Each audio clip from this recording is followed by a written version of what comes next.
notre mission, eh bien, c'est à la fois de vérifier si le site est apte à recevoir des déchets, c'est-à-dire reprendre l'essentiel de l'instruction qui avait été conduite en 2009, 2010, 2011, qui avait conduit le préfet de l'époque à exprimer un arrêté défavorable, et compte tenu des éléments nouveaux qui ont pu être identifiés depuis, notamment l'état du site. Donc la première mission fondamentale, c'est vérifier si le site est apte à recevoir fondamentalement des déchets, s'il n'y a pas des risques de pollution hydrogéologique ou des risques de pollution de santé sanitaire. La deuxième mission, c'est vérifier l'état du site tel qu'il est aujourd'hui par rapport aux prescriptions qui avaient été fixées par arrêté préfectoral en 2011.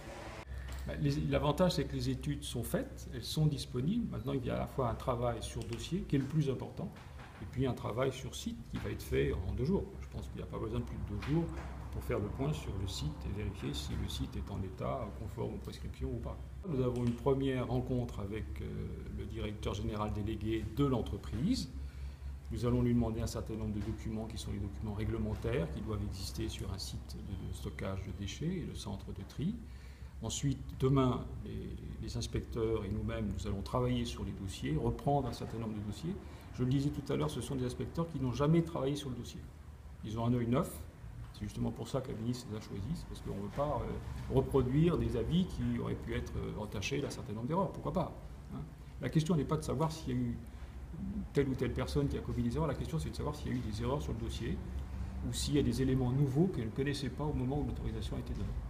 C'est possible si le dossier qui a été fourni par l'entreprise n'était pas complet. Est-ce qu'il y a eu des erreurs d'interprétation du dossier de l'entreprise? Peut-être. Voilà, c'est ça l'enjeu.